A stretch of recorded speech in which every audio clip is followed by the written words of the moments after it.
उद्या येणारा जो अल्जेब्राचा पेपर आहे त्या पेपरमध्ये पुढील प्रमाणे क्वेश्चन्स येऊ शकतात. फॉर एक्झाम्पल तर 4 MCQ. क्वेश्चन नंबर 1A मध्ये सगळ्यांना माहिती आहे की तिथे 4 MCQs येतात. First MCQ is always dependent upon determinant, find the value of D or graph. आता याच्यामध्ये अशा टाईपचा क्वेश्चन येऊ शकतो. फर्स्ट वन की असा एक डिटर्मिनंट दिलेला असेल, त्या डिटर्मिनंटची एक तर डिग्री विचारतील किंवा मग डिटर्मिनंटची व्हॅल्यू आपल्याला फाइंड करायची. ठीक आहे. आता डिग्री विचारल्यावर केअरफुली तुम्हाला बघायचं की डिग्री विचारली का आन्सर विचारली.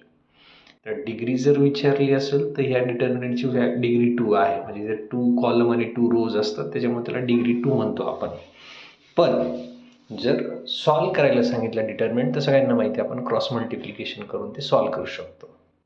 नेक्स्ट सेकंड क्वेश्चन, सेकंड म्हणजे पहिल्याच क्वेश्चनमध्ये ऑप्शन आहे. सेकंड ऑप्शन की dxची व्हॅल्यू दिलेली असेल, dy दिलेला असेल कन्फ्युजनसाठी आणि d दिलेला असेल आणि आपल्याला xची व्हॅल्यू फाइंड करायची. ठीक आहे. मग सगळ्यांना माहिती आहे की x equal to dx upon d म्हणजे 49/7. Answer is 7. थर्ड ऑप्शन असू शकतं to draw the graph of equation x + 2y = 4, find x when y = 1. म्हणजे y ची व्हॅल्यू दिलेली आहे आणि आपल्याला काय फाइंड करायचं आहे, x फाइंड करायचं आहे. ठीक आहे. मग पहिला जो MCQ आहे त्या पहिल्या MCQ मध्ये या 3 MCQ पैकी एखादा MCQ येऊ शकतो किंवा याच्यामध्ये व्हॅल्यू चेंज होऊ शकतात. सेकंड क्वेश्चन जो आहे तो डिपेंड आहे क्वाड्रॅटिक इक्वेशनवर.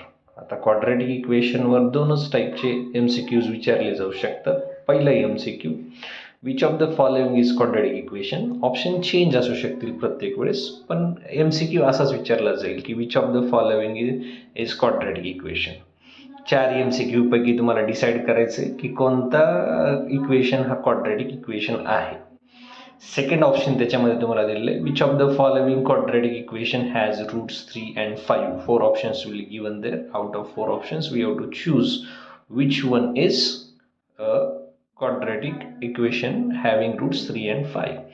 ह्या दोनपैकी एक MCQ येऊ शकतो तुम्हाला ॲज अ सेकंड MCQ. ठीक आहे.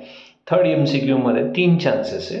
First one is find the common difference of the following AP. कोणता तरी एक AP दिलेला असेल, त्या AP मधला आपल्याला काय फाइंड करायचं आहे, कॉमन डिफरन्स फाइंड करायचं आहे. सेकंड ऑप्शन कोणती पण एक टर्म दिलेली असेल like T7 is given here and we have to find out value of A. So by using formula of Tn you can find out value of A.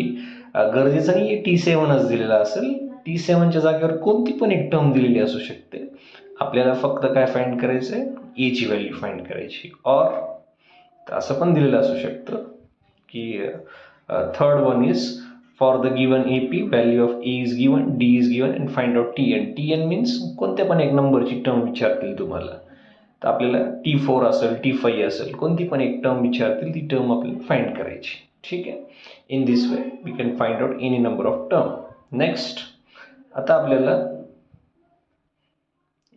Third MCQ जो आहे त्या third MCQ मध्ये काय असेल, fourth MCQ काय असेल, question based on probability. Which of the following number can not represent probability. 4 options will be given there.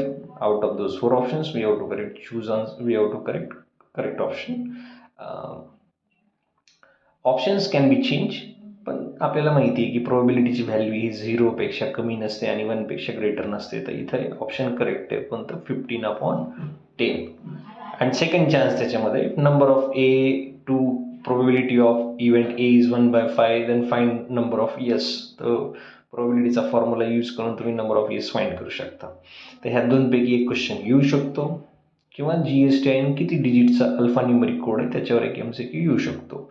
तर या MCQ पैकीच 4 MCQ उद्याच्या पेपरला आपल्याला आलेले दिसतील. तर हा झाला तुमचा क्वेश्चन नंबर 1A.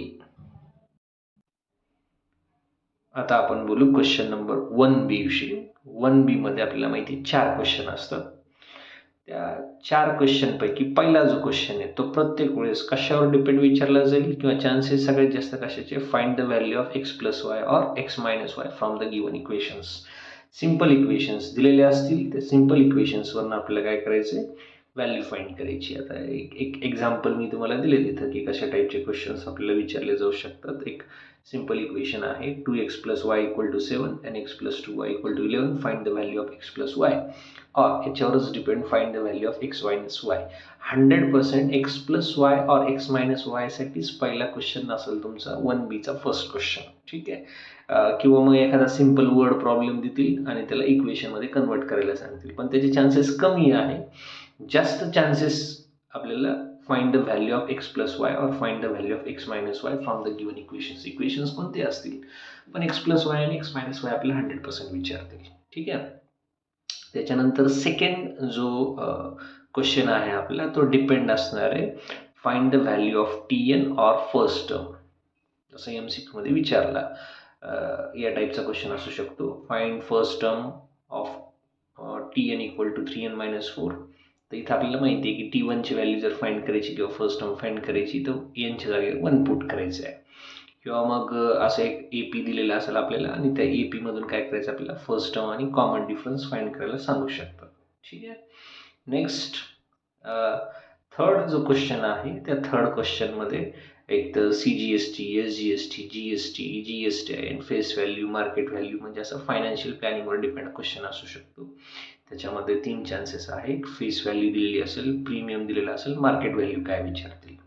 नंतर market value will be given, rate of brokerage is given, find the amount of brokerage. CGST 9% असेल तर रेट ऑफ GST किती, असा सिंपल क्वेश्चन तुमचा फायनान्शियल प्लॅनिंगवर थर्ड क्वेश्चन विचारलेला असेल. आणि क्वेश्चन नंबर 4 जो आहे तो question is based on probability. कोणता पण एक सिंपल इव्हेंट दिलेला असेल आणि त्या इव्हेंटचा सॅम्पल स्पेस लिहायला सांगतील. आता जसं की 2 coins are tossed, 1 coin is tossed or 1 die is thrown. तर ह्या 3 पैकी कोणता पण एक इव्हेंट असेल आणि त्याचा सॅम्पल स्पेस लिहायला सांगतील. अशा पद्धतीने क्वेश्चन 1B मध्ये 4 क्वेश्चन्स आपल्याला विचारले जाऊ शकतात.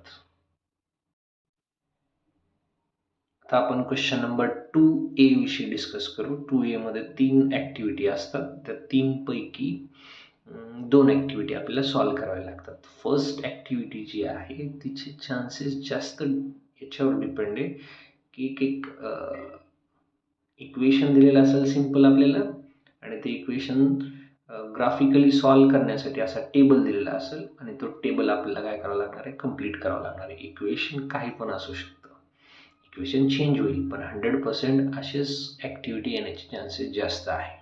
ठीक आहे. बाकीच्या 2 activity me as a example म्हणून दिलं, पण ही फर्स्ट ॲक्टिव्हिटी जी आहे तिचे चान्सेस सगळ्यात जास्त आहे. The next second activity based on a quadratic equation, standard form, nature of roots, form a quadratic equation if alpha and beta are given. So questions can be asked like this: find the value of discriminant, determine the nature of roots, and alpha beta given form a quadratic equation. अशा 3 पैकी 2 activity ज्या आहे त्या आपल्याला ह्या 3 पैकी एक activity आपल्याला विचारली जाऊ शकते. त्यातली सेकंड ॲक्टिव्हिटी येण्याचा चान्स सगळ्यात जास्त वाटतो. त्याच्यानंतर थर्ड ॲक्टिव्हिटी जी आहे त्याच्यामध्ये आपल्याला फायनान्शियल प्लॅनिंगवर बेस्ड ॲक्टिव्हिटी विचारली जाऊ शकते.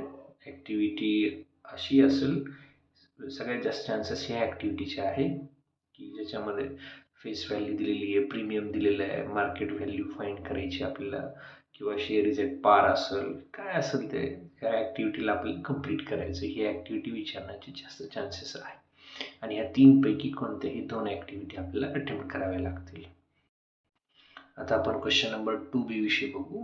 2B चा जो फर्स्ट क्वेश्चन आहे तो solve the following simultaneous equation असा असणार आहे. इक्वेशन कोणते असतील, इक्वेशन चेंज होऊ शकतात, पण एक सिंपल सायमल्टेनियस इक्वेशन दिलेले असतील आणि आपल्याला त्याला सॉल्व्ह करावं लागणार आहे. म्हणजे 100% हा क्वेश्चन जो आहे पहिला क्वेश्चन 2Bचा तो कशावर डिपेंड असणार आहे, solve the following simultaneous equations. Simultaneous equations कोणते सिंपल सायमल्टेनियस इक्वेशन असतील, 2-3 स्टेप्समध्ये सॉल्व्ह होतील असे इक्वेशन असतील. You can solve by using elimination or substitution, कोणती पण एक मेथड तुम्ही यूज करू शकता. सेकंड जो क्वेश्चन आहे 2Bचा तो डिपेंड असणार आहे solve the following quadratic equation by using factorisation method. 100% फॅक्टरायझेशनला सॉल्व्ह करण्यासाठी एक तुम्हाला क्वाड्रॅटिक इक्वेशन विचारलं जाईल तुम्ही ते फॅक्टरायझेशन सॉल्व्ह करायचे. ठीक आहे. फॉर एक्झाम्पल अशा टाईपचे क्वेश्चन्स विचारले जातील, ते क्वेश्चन्स मी तुम्हाला दिले तिथं. थर्ड क्वेश्चन जो आहे, find the particular number of term by using TN formula.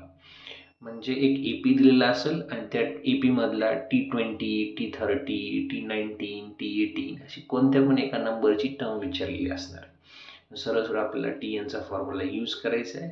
Aची value, Dची value find करायची आणि ज्या नंबरची टर्म आपल्याला विचारली त्या नंबरची टर्म आपल्याला फाइंड करायची.